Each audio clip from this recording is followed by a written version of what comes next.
Conversaciones de cuarentena, ¿cierto? ¿Cachai que yo he visto hartas soas en esta cuarentena conversando en las esquinas, saliendo a cualquier weá, barriendo? No sé, pues hasta mi mamá saca la basura, no hasta la saca, queriendo sacarla. Eso ha arrancado varias veces. Pero yo cacho que esta generación, por ejemplo, de esas soas y de los jóvenes de 15 en adelante, hasta de 20 y tantos, como ellos no crecieron con el miedo real de un fin, ¿cachai? De un fin del mundo. Como yo, por ejemplo, y mi generación, que vivimos en 1999, 16 o 17 años, miedo real a perder la vida de manera colectiva. Pues, bueno. Porque 1999 es un año de fin. Pues. Yo lo creí. Me juntaba con mis amigos a conversar de esa, pues. De ese fin, de esa forma y todo. Al final no pasó nada. Y como era una weá media computacional, tenía como esa relación. Muchas soas no engancharon con ese fin del mundo. Yo cacho que en el que más engancharon fue en el del 2012, el de los mayas.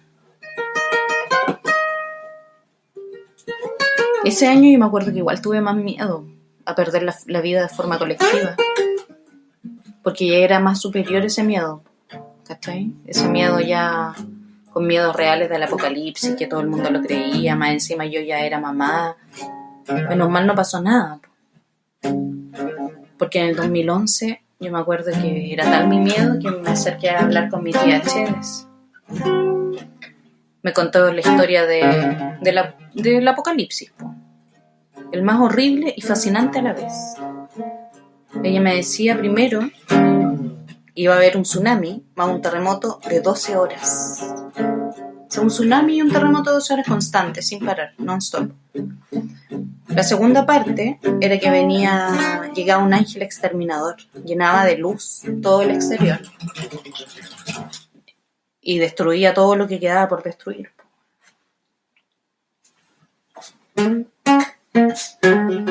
La weá es que las locas no podían salir de su casa, o sea, en tu vida no podías salir de tu casa, ¿cachai? Hasta que el ángel exterminador ya se aburriera y dejara la zorra y recién ahí podíais salir, ¿cachai? Mi tía me contaba que todas en el pasaje se pusieron de acuerdo para ese fin del mundo, juntaron planchas de zinc, esas hueas para poner en el techo, ponían en sus ventanas porque ellas estaban seguras que ese fin del mundo le iban a sobrevivir. Pero cacha que muchas de ellas se murieron esperando las 7 copas de la ira de Dios, esperando dónde estarán mis 7 sellos, el cordero, el trono de Dios, por el que ellas estaban seguras de que ese era su salvación. En especial en esa versión en particular que tenían del Apocalipsis. Y adivina qué. Mozart lo sabía. Mozart lo sabía.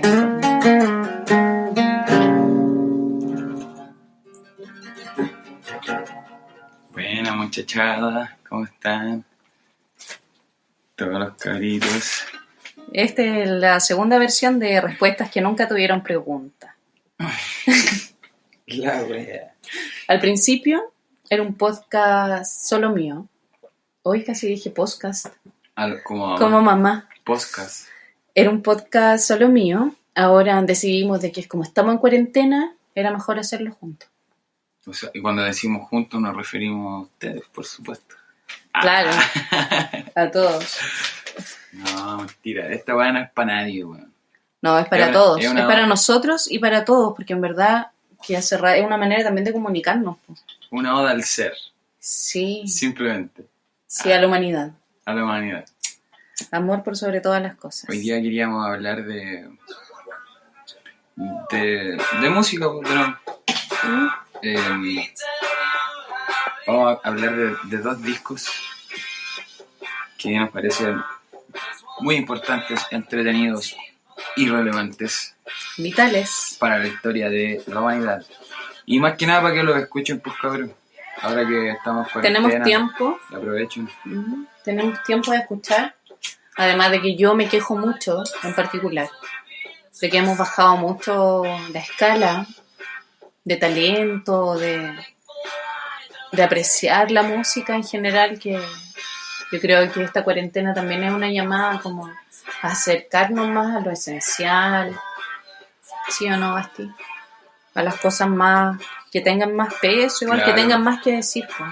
Sobre todo con el arte, creo que tenemos que ponerle mucha oreja a eso, porque Sí, po.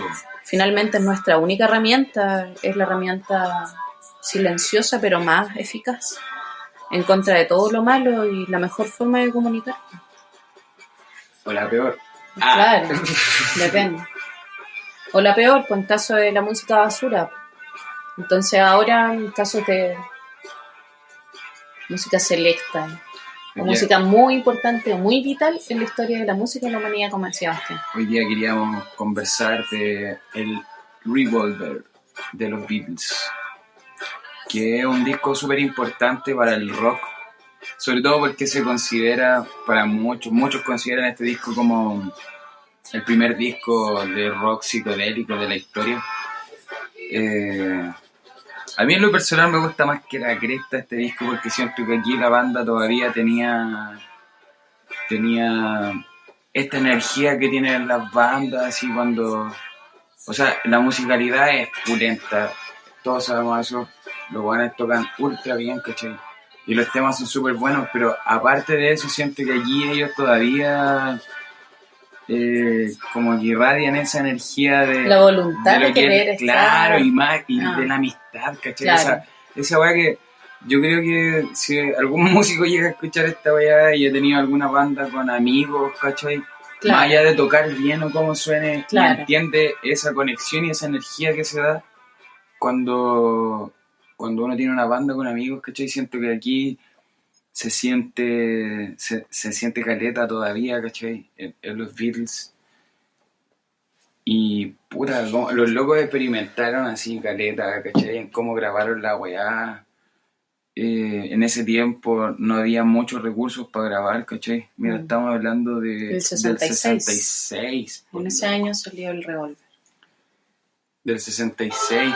Aparte que fue un disco que tenía harta expectativa, porque el Rubber Soul, que fue el disco anterior a este, fue un máximo disco que rompió de alguna forma como la música así popular. Para mí con ese disco fue como... Claro, más como claro. el antes y el después.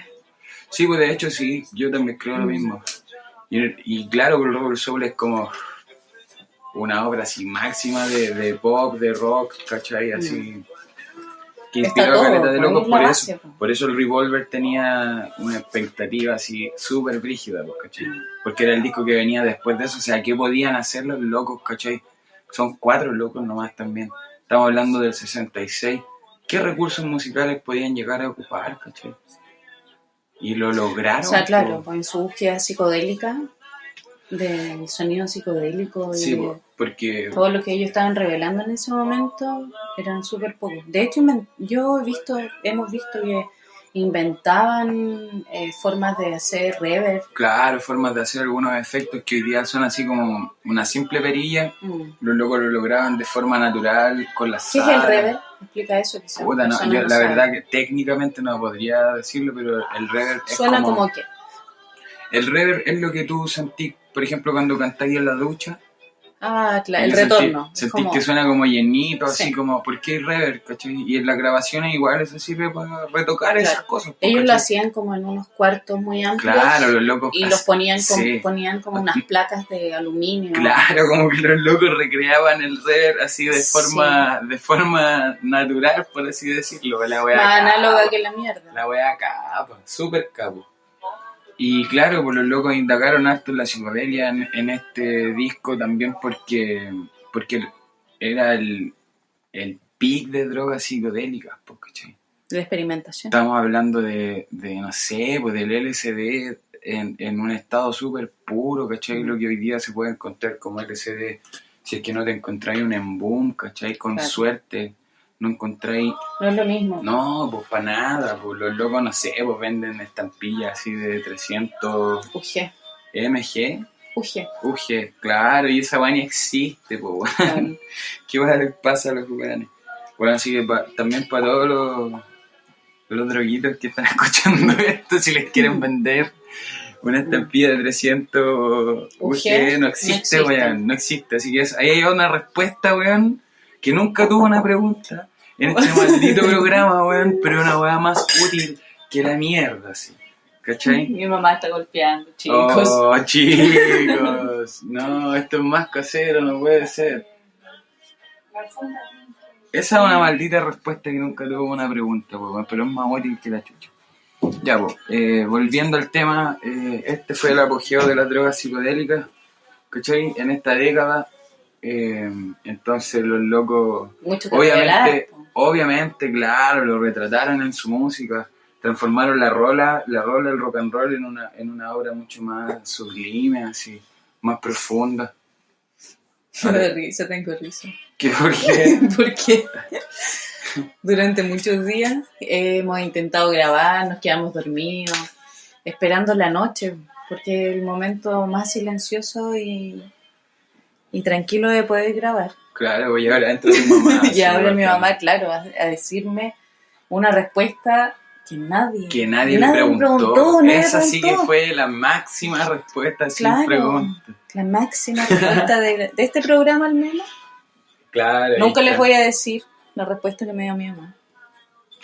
En este programa, en el próximo quizás. En el próximo quizás.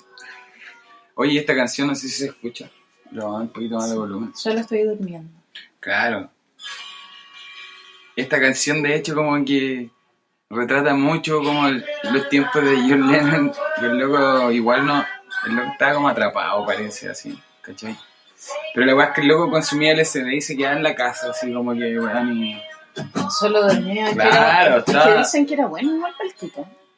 El tío John. Sí. Y también eso me evoca mucho a Young, a Carl Young. Juan dormía caleta. Es que en esos estados, como que podéis tener ciertos periodos de vividez, pero a un nivel muy, muy espiritual. Sí, de hecho cuando uno hace o quizás metafísico, ¿cachai? Cuando uno hace lutito como que el cerebro libera, o sea, no el cerebro, la glándula pineal. Sí. Libera las dosis ínfimas de DMT. Y demás que sí, pues sí. El DMT es la molécula de Dios. Metiltriptamina, yeah. Claro. La mejor molécula. Se libera cuando uno nace, cuando uno duerme y cuando uno muere. Oye, ¿esta nada que ver? ¿Se coló esta canción? No, se coló, si este es de Abbey Road. Qué vergüenza, weón. Esta van tenía que pasar. Me encanta esta canción, me ganas de dejarla, pero no, si estamos en el sí, estamos en el Revolver. Después nos vamos para allá. Sí, pues cabrón, algún día vamos a tener una weá así tan full production. Y puta, weón, este disco ideal, cabros, para irse en la mansa volada, así, corte y fome. Sí. Está súper bueno, weón, súper bueno, así que está full recomendado. Yo creo que es la primera psicodélica más crudita, sí, más orgánica, más real de los Beatles, porque ni siquiera habían experimentado tanto con eso, sino que el Abbey Road yo creo que viene a ser el disco de quiebre entre el antes y el después. No, el Revolver. No, para mí. Pero el Abbey Road es el último. Ah, perdón, ¿cuál es el Rubber Soul? El Rubber Soul, sí. De eso estoy hablando, siempre se me confunde. Sí, siempre me pasa caleta. Caleta. Qué chistoso. ¿Seré? Ya. Entonces el Abbey Road de nuevo. El Rubber Soul. El Rubber Soul. Para mí viene a ser el punto de quiebre entre el antes y el después de los Beatles. ¿Cachai? Entonces el Revolver entre viene la a ser band y la banda, y la banda que de tiene real, conexión directa con Dios y el rock and roll. Yo creo que es la base de la evolución musical evolutiva. ¿Cachai? Están los Beatles, luego viene otro anillo evolutivo, en espiral ascendente, todo el rato. Los Jaivas Congreso ahí también participando de toda esa escala.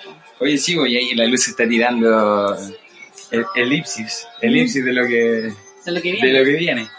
Porque